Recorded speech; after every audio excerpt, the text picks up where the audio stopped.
எங்களுடைய ஆர்ஜிஎஸ் காமதேனு தீவன ஆலையில் ஒரு தீவனம் தீவனம் நாங்கள் தயார் பண்ணுறதில்ல, பசுக்களுக்கான பரிசுத்த உணவை எப்படி நாங்கள் தயார் பண்ணுறோம் அப்படிங்கிறத சுருக்கமாக நான் உங்களுக்கு சொல்கிறேன். நம்மளுடைய பசுக்களுக்கு ஒரு உணவை தயார் பண்ணுறதுக்காக இந்தியா முழுவதிலிருந்து தரமான மூலப்பொருட்களை நாங்கள் கொள்முதல் செய்கிறோம். அதுவும் எங்களுடைய நேரடி கண்காணிப்பில். நம்மளுடைய ஆர்ஜிஎஸ் காமதேனு மாட்டுத்தீவன நிறுவனத்துக்கு ஒரு நாளைக்கு நாம் கொள்முதல் பண்ணக்கூடிய பல மூலப்பொருட்கள் ஒவ்வொரு நாளும் நம்மளுடைய ஆர்ஜிஎஸ் தீவன ஆலையை வந்து அடையுது. வந்தோனையும் உற்பத்தி பண்றது கிடையாது. முதல்ல எங்களுடைய தர கட்டுப்பாட்டு மையத்தில் இருக்கக்கூடிய சோதனை நிபுணர்கள் போய் வந்திருக்கிற லாரியில பல்வேறு மூலைகள்ல இருந்து சாம்பிள்ஸை எடுப்பாங்க. எடுத்த அந்த சாம்பிள்ஸை எங்க நிறுவனத்துக்குள்ளேயே இருக்கக்கூடிய எங்களுடைய சொந்தமான தர கட்டுப்பாட்டு மையத்துக்குள்ளார கொண்டு போய் ப்ராக்சிமேட் அனாலிசிஸ் அப்படின்ட்டு சொல்லக்கூடிய அந்த டெஸ்டிங்ஸ் கிட்டத்தட்ட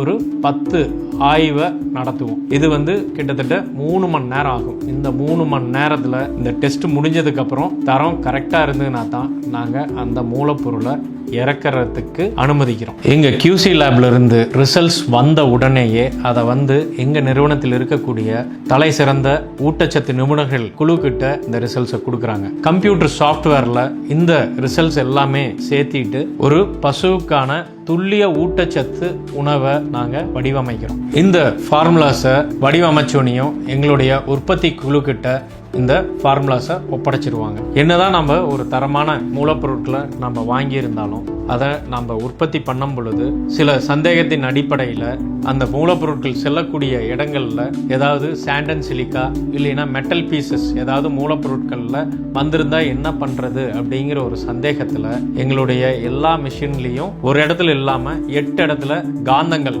மேக்னட்ஸ் வச்சு அந்த ஃபாரின் பார்ட்டிகிள்ஸ் எல்லாத்தையும் ஃபில்டர் பண்ணி எடுத்ததுக்கு அப்புறம் தான் மூலப்பொருட்கள் மெயினான மிக்சருக்கு போகுது. இப்படி நாங்கள் ஒவ்வொரு ஸ்டேஜ்லையும் பசுவுக்கு ஒரு அக்கறையான உணவை தயார் பண்ணணுங்கிறத மனசில் வச்சுக்கிட்டு தயார் பண்ணுறோம். இந்த ஃபார்முலாஸை நாங்கள் என்ன பண்ணுறோம்னா மிஷினில் இந்த மூலப்பொருட்களை எல்லாம் அந்த ஃபார்முலா படி கலக்கிறதுக்கு கம்ப்யூட்டரில் ரெசிபி அப்படிங்கிறத செட் பண்ணி அதில் அந்த ஃபார்முலாவை நாங்கள் மிக்ஸ் பண்ண ஆரம்பிக்கிறோம். இது முழுக்க ஒரு தானியங்கி மிஷின்ஸ், ஆட்டோமேட்டட் மிஷின்ஸில் தயாரிக்கப்படுகின்ற பரிசுத்தமான பசுக்களுக்கான உணவு. தீவனத்தை உற்பத்தி பண்ணோனையும் அங்கேயே எங்களுடைய கண்ட்ரோல் ரூம்லேயே, அதாவது நல்ல ட்ரைனிங் கொடுத்த ஸ்டாஃப்ஸ் மூலமாக physical quality pellet durability index அப்படின்ட்டு சொல்லுவாங்க. அந்த பெல்லட் டியூரபிலிட்டி இண்டெக்ஸை சரியாக இருக்குதாங்கிறத பார்த்துருவோம். அடுத்தது அங்கேயே ஒரு தண்ணியை வச்சு கரெக்டாக கரையுதா அப்படிங்கிறத ஒவ்வொரு ஸ்டேஜ்லையும் பார்த்து தான் அது உங்களுடைய பண்ணைகளுக்கு சேருது. இந்த பேக்கிங் பண்ண ஒவ்வொரு மூட்டைகளும் கன்வேயரில் போகும் பொழுது ஒவ்வொரு மூட்டையும் நிறுவனத்தில் இருக்கக்கூடிய மெட்டல் டிடெக்டரை